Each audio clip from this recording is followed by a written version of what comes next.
Hello everyone. Welcome to this session on osteology of the head and neck. In this session, we'll be learning about the exterior of the skull. Okay. In exterior of the skull, specific three topics I'll be covering. One is the Norma Verticalis, then Norma Occipitalis, and Norma Lateralis. Okay. So we'll see what are these. Norma Verticalis means skull viewed from the superior aspect. So this is the skull which we can see. Now it is seen from the anterior aspect. Now I'll rotate it so that we can see the skull from the superior aspect.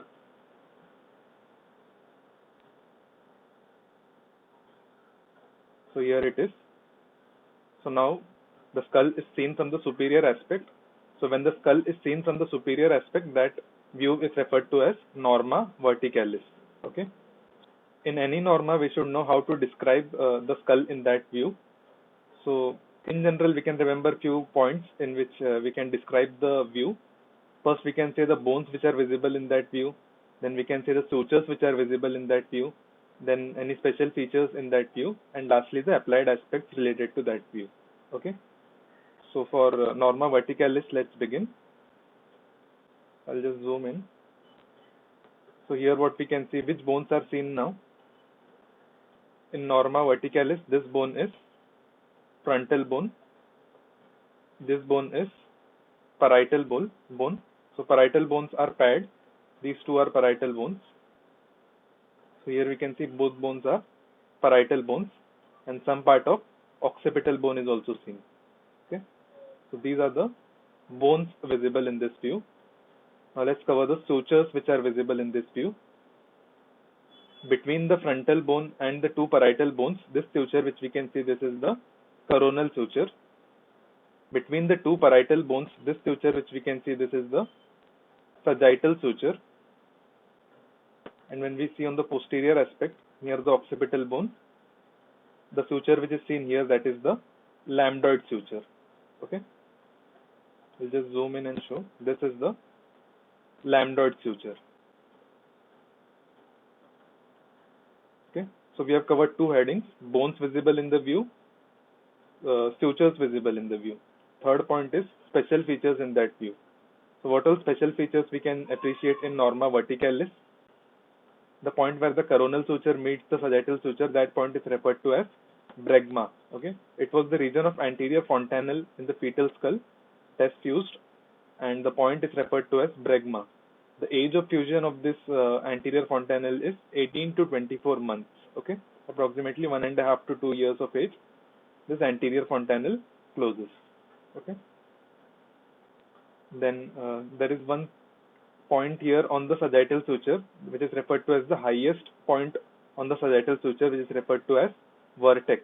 Okay, vertex is the highest point on the sagittal suture. Then here we can see two small openings. This is the parietal bone which is having an opening here. This is the parietal foramina. These two are the parietal foramina. In between the parietal foramina, the region of the sagittal suture is referred to as obelion. Okay, this point is referred to as obelion. Then this point here, where the sagittal suture meets the lambdoid suture, this point is referred to as lambda. Okay, this is lambda. Then on the parietal bone, there is a slight elevation that is referred to as parietal eminence or parietal tuber. Okay, that is also seen in Norma Verticalis. Then coming to the applied aspects related to this view, the coronal suture meets the sagittal suture. This point is referred to as bregma, and in fetal skull or in newborn skull, we can say here there is anterior fontanelle. So there is one applied anatomy related to the anterior fontanelle. Firstly, the age of fusion, that is 18 to 24 months, and in cases of hydrocephalus, there will be bulging of the anterior fontanelle, and in cases of dehydration, there will be depression of the anterior fontanelle. Okay, and in some cases, some drugs can be given directly from the anterior fontanelle. Okay, the injection will go directly into the superior sagittal sinus. And the other points which we mentioned, the bregma, vertex, obelion, lambda, These are special points which are used for craniometry, okay, for measurement of the various dimensions of the skull. So now let's begin with Norma Occipitalis. So in Norma Occipitalis also will be covering under 4 headings: the bones visible, sutures visible, special features in this view, and applied aspects related to this view. Okay. So bones visible in this view are: this is the parietal bone, then this is one more parietal bone. So 2 parietal bones are seen. Then this bone is occipital bone. Then here we can see bones. This is the mastoid part of the temporal bone, okay, on each side. So all these bones are seen in Norma Occipitalis. Then sutures visible in this view. This suture is the lambdoid suture. Then here there is a suture between parietal bone and the mastoid bone. This suture is referred to as parieto-mastoid suture. And this suture between occipital bone and mastoid bone, this is referred to as the occipito-mastoid suture. Okay. So 3 sutures we have learnt in Norma Occipitalis. One is the lambdoid suture, then parieto-mastoid suture, and here is the occipito-mastoid suture. Okay. And here we can see one opening. This opening is in the mastoid process, and this opening is referred to as mastoid foramen. Okay. Now let's cover other important features of Norma Occipitalis. Here we can see elevation on the skull on the posterior aspect. This is referred to as external occipital protuberance. Okay. One important feature seen in Norma Occipitalis. From the external occipital protuberance, there is a line which goes from on either side. This is referred to as the superior nuchal line. Okay. There are 3 nuchal lines which have been described. One is the superior nuchal line, then this is the inferior nuchal line, and there is one more nuchal line above the superior nuchal line. That line is referred to as the highest nuchal line. Okay. How to demarcate these other 2 nuchal lines? This region is referred to as the external occipital crest. Okay. From external occipital protuberance extending up to the foramen magnum. This is external occipital crest. Midway between external occipital protuberance and foramen magnum, this line is present, the inferior nuchal line. And for highest nuchal line, it is present 1 centimeter above the superior nuchal line. At times, it may be absent as well. Okay. These are certain other important features with respect to Norma Occipitalis. Special features with respect to this view. The most prominent projecting point on the external occipital protuberance is referred to as inion. The point of meeting of this occipital bone, parietal bone, and mastoid bone. This point is referred to as asterion. Okay. This point will also be covered in Norma Lateralis.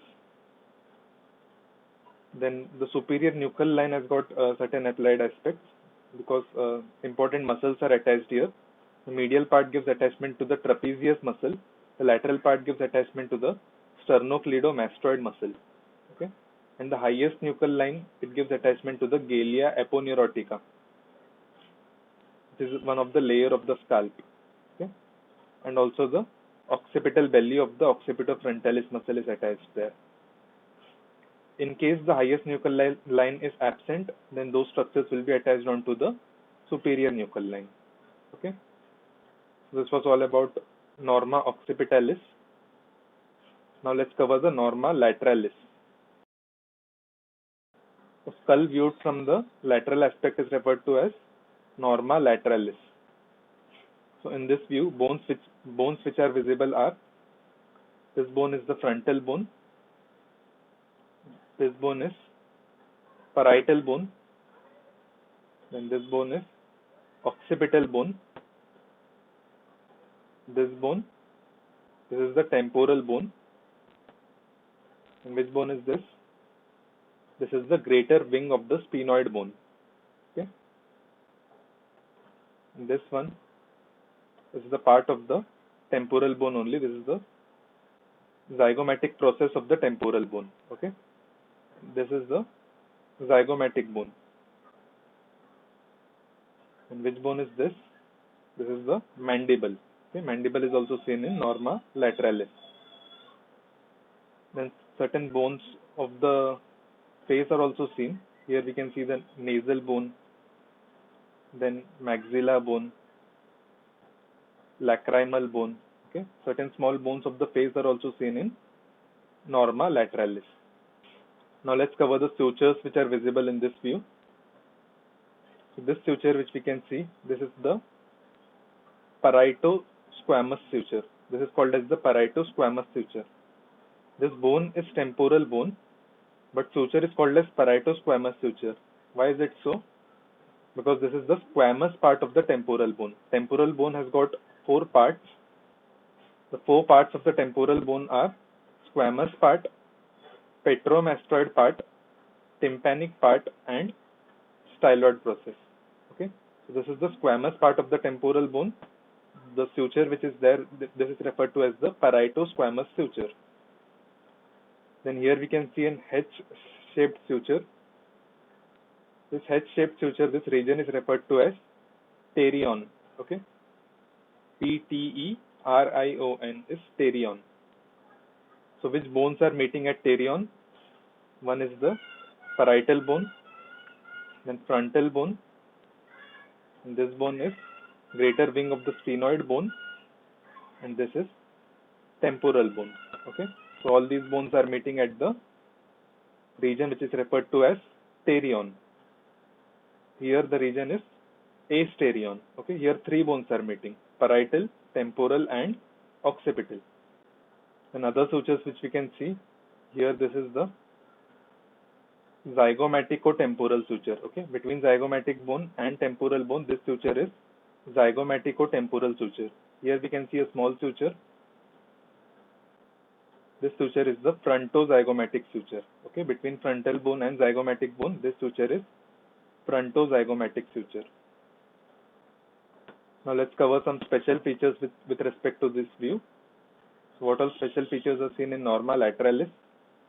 One point which we have already covered, that is pterion, and it is clinically very important because whenever fracture occurs in this region, or we can say this region is more prone to fracture, and when it gets fractured, it leads to rupture of the anterior division of the middle meningeal artery, which is behind this. Okay, and here we can see these are the temporal lines. One is the superior temporal line, another is the inferior temporal line. Can you appreciate 2 lines here? One is superior temporal line, another is inferior temporal line. Okay, so temporal lines, when we trace, superior temporal line fades away. The inferior temporal line, it continues as the superior margin. It continues here towards the zygomatic process. Here there is a region which is referred to as the Mc-Evans triangle, also referred to as suprameatal triangle. Okay, because this region, this opening which we can see, this is the external acoustic meatus. There is a triangular region here which is referred to as suprameatal triangle. We'll see the boundaries of it. So let's see the boundaries of the suprameatal triangle. This is the posterior superior margin of the external acoustic meatus. This part is referred to as the supramastoid crest. Okay, above the mastoid, this is referred to as the supramastoid crest, and the posterior margin of the external acoustic meatus. So if we draw a tangent along the posterior margin of the external acoustic meatus, it leads to a triangular region here. This region is referred to as the suprameatal triangle, also referred to as Mc-Evans triangle. Okay. And few more things are left in Norma Lateralis. This region is referred to as the temporal fossa. Above the zygomatic arch, the region is referred to as temporal fossa, and below the zygomatic arch, the region is referred to as infratemporal fossa. Applied aspects with respect to this view. One was the pterion, then other is the mastoid surgery. For mastoid surgery, it is approached through the suprameatal triangle, also referred to as Mc-Evans triangle. So this was all about the Norma Lateralis. So in this session, we covered three views: Norma Verticalis, Norma Occipitalis, and Norma Lateralis. Okay, this was all about this session. In subsequent session, I'll be covering the Norma Frontalis and Norma Basalis. Okay, thank you.